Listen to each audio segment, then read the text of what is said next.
Hey guys, Alegre-Wood here, and this is Property Investment News.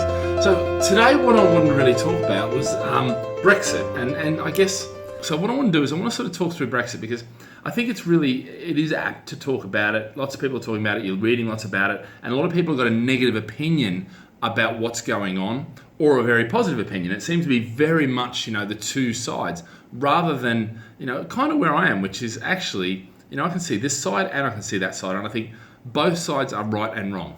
Okay. Now, for me, the reality is Brexit's been decided, it's happening, and okay, that's going to piss a few people off. Too bad, this is my opinion. If you don't like it, watch somewhere else. But the reality is, I'm going to look a lot more from a property investor's perspective, because actually that's the way I see myself, and that's who I see myself as representing.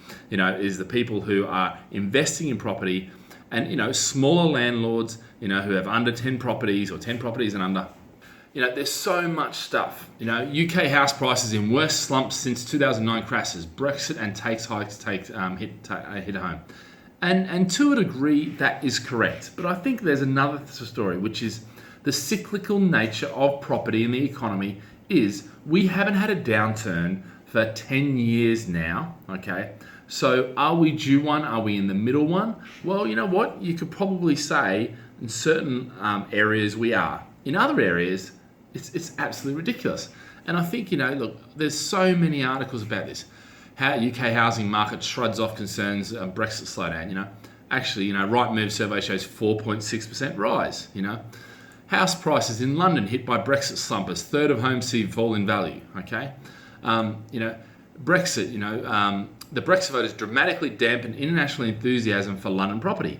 And it's kind of like, all this sort of negativity, positivity, nobody knows where the hell to sit. Now, for me, actually, I look at it and go, London, dramatically down. For a start, it doesn't dramatically dampen.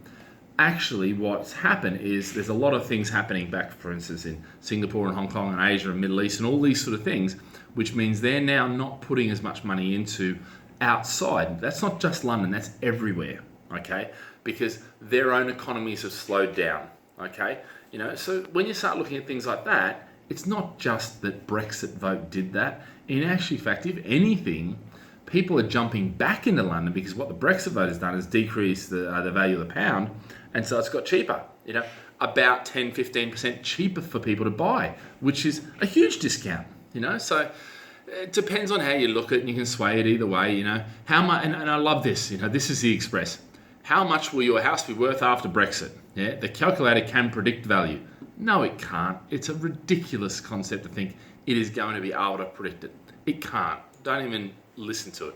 But they haven't, this is the Express again. House prices, ongoing Brexit negotiations are having this impact on UK home movers. No, that's your opinion. And to say this impact is because of Brexit, there's so many other things going on. You can look at Trump, you can look at, the fact that other economies are slowing down, that other economies have been growing for, a 10-year period out of the financial crisis, and they're a cyclical nature.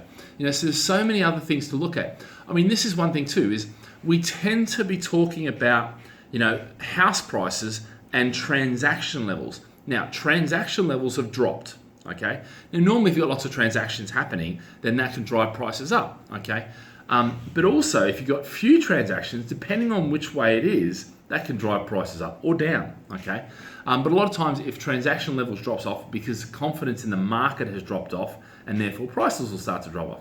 But actually, prices are still going, transaction levels have dropped, but you've had tax change, you've had all these changes in the market. So to blame one particular thing is ridiculous. The real point is how do you make money out of this? And look, okay, so first of all, I've written a book about Brexit. So if you want to have a bit of my opinion, then have a look at the book. You can download it. Just type in Brexit, Gladfish book, whatever, Alegre-Wood, and download it. And you'll come to this book, come to this page and just press download. London's 21.6 billion property boom despite threats over China. That's a lot of money coming into London. I always say London will astound. So if you're jumping out of London, because you think it's had its day, okay, short term, maybe. But I would argue that actually the last 2 years, London has slowed down. And now, actually, if anything, now it's bottomed out. Brexit property boom. House prices rise to 52,000 over the next 4 years. House prices set to increase 7% next year despite Brexit uncertainty. House prices rocket 30% next 5 years. House prices, set to rise 50 in the next 50 years. The interesting thing here, UK house prices set to soar 50 over the next 50 years. David Miles, former member of the monetary policy, Bank of England's monetary policy, okay, that's the guy that sends you interest rates or on the committee, says the shortage of homes and the restriction of availability of land in the UK will mean house prices spiralling upwards for decades to come. That there, for me, is one of the key fundamentals of anything. And if we look at it, let's bring it together, because I want to sort of don't go on forever.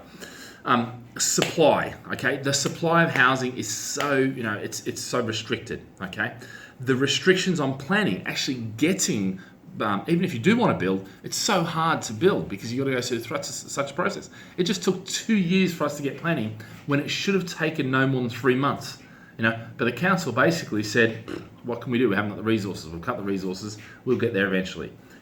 You've got restrictions on funding. It's so hard for a developer, for us to get funding to then go through the planning process. You virtually cannot now. You virtually have to pay cash and get somebody to fund you for that period before a normal bank or a normal institution will step in and lend, and then they want personal guarantees. And it's not just personal guarantees now. It's almost 100% coverage guarantees. In other words, if you want to borrow 60% loan to value, they actually want you to guarantee their 60%, their full loan, which is ridiculous. I mean, it just makes it so hard for everything. The way I look at this is this, and this is a simplistic view I have. You either have the choice right now of being rich or renting. And what I mean by that, and that's not a negative to renting, I think, and where I really think things are going is this. Either you buy a property and you start investing, you build a portfolio, and you put up with all the restrictions, you put up with all the hoops you got to jump through to get finance, and you build a portfolio, okay? Because right now, yes, it makes a difference, but in 10, 20, 50 years' time, it's going to make a huge difference because all those people who rented are going to be stuck in that cycle and they will be dictated terms. Yeah, they will not be in control of their reality. The people who I'm saying rich, they will be in control. And I'm not talking about rich in terms of money and billionaire and all that. I'm talking about having choices about how you live, okay? And that is what comes down to it now. And now is the time to be getting in and plotting and planning and just making those decisions bit by bit by bit. Okay guys, a bit of a long one today, but have a great day. Live with passion.